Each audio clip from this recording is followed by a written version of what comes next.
මුළු විශ්වයේම දිව්‍ය ගෘහ නිර්මාණ ශිල්පියා මොහුයි. ගෘහ නිර්මාණ ශිල්පය වගේම ඉංජිනේරු විද්‍යාව ඇතුළු සියලුම ශිල්පීය හැකියාවන්ගෙන් හෙබි විශ්වකර්ම දේවතාවා දෙවිවරුන්ගේ ආකාශ වාසස්ථාන, දිව්‍යමය ආයුධ වගේම පෘථිවියේ පූජනීය නගරයන් පවා නිර්මාණය කළ බැව් විශ්වාස කරනවා. ගෘහ නිර්මාණය යාන්ත්‍රික විද්‍යාව වැනි අංශයන්හි වේදවල කතුවරයා ලෙසද පිළිගැනෙන බැව් දැක්වෙනවා.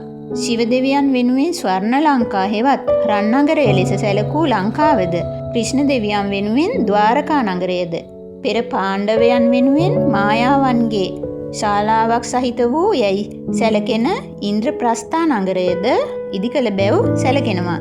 එලෙසම ශිව දෙවිඳුගේ ත්‍රිශූලය, විෂ්ණු දෙවිඳුගේ සුදර්ශන චක්‍රය, ඉන්ද්‍ර වජ්‍රය, පුෂ්පක විමාන හෙවත් පියාඹන රථ ඇතුළු සියලු දෑ ඔහු අතින් නිර්මාණය වූ දෑ ලෙස සඳහන්.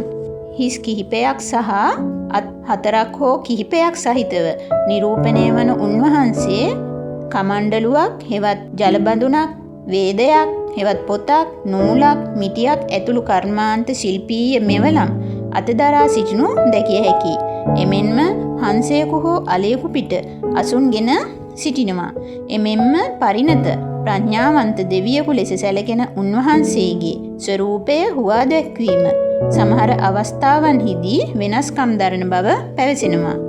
බ්‍රහ්ම දෙවියන්ගේ පුත්‍රයෙකු ලෙසද විශ්වකර්ම දෙවියන් හැඳින්වෙන බව සඳහන් වෙනවා.